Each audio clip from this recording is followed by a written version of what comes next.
This is Stephanie here with the Tom Joyner Foundation, and I am with the Acting Chancellor of Southern University and A&M College, Mr. Flandus McClinton, Jr. Good morning, Chancellor McClinton. How are you?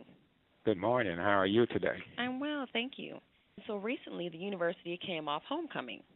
Absolutely. We had an excellent activity. In fact, this year we extended our homecoming activities for 2 weeks, and it also was a part of our Centennial celebration, where we are celebrating being on Scott Bluff for 100 years.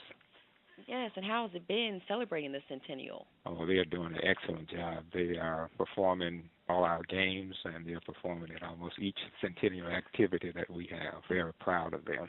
And then looking ahead, what would you want to foresee for Southern for the next 100 years? Well, for the next 100 years, I would like Southern University to still be in existence as a leading HBCU, and I would like to see us progress both numerically, academically, and financially. And then looking at your role as Chancellor, what have been some of your top priorities?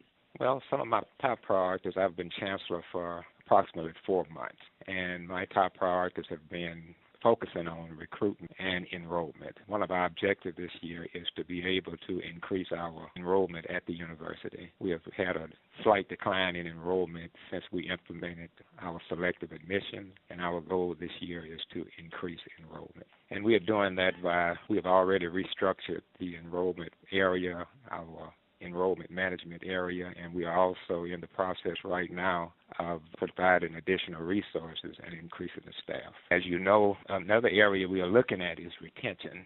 All HBCUs and probably universities across the country are interested in increasing our retention rates, and that's an area that we are focusing on, and we are also focusing on increasing our graduation rates. And we're also here with Dr. Ronald Mason, Jr., Southern University System President. So as President, what would be your message to the alumni of Southern University? You know, as the only HBCU system in America, gives us some opportunities to succeed in very challenging times in higher education, where we all need to be on the same page, sharing the same vision, and marching in the same direction. And, you know, by working with the Tom Joyner Foundation, it gives us an opportunity to get things done in that regard.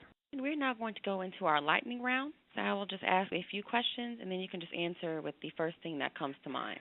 And so first, if you had a quote that you would use to describe Southern, what would it be? I would use a quote of Nelson Mandela. Education is the most powerful weapon which you can use to change the world. I would say that it is the Jaguar Nation, which is almost 100,000 strong, globally effective and hardworking yesterday, today, and tomorrow. Chancellor McClinton, and then looking back, when you attended Southern, what was your fondest memory? Yeah, I would say that my fondest memory was when I walked across the stage and received my undergraduate degree in May of 1971. How would you describe a typical workday as Acting Chancellor of Southern University? Typical workday as Acting Chancellor, normally I arrive at work about 7 a.m.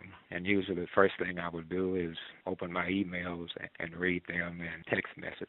Then I would look at my appointments for that day and see what I have scheduled and review the many documents that cross my desk. I usually review those documents and approve the documents. I attend all scheduled meetings, answer the telephone, and whatever else come my way that day. In this position, you can't plan a day, really. In most cases, you just have to kind of go with the flow. Is there any final words you'd like to offer to the Foundation in regards to Southern's campaign? Tom Joyner is a real friend to historically black colleges and universities. Partnered with him before, and we're happy to partner with him again. The work that he's doing is significant for the future of HBCUs in America.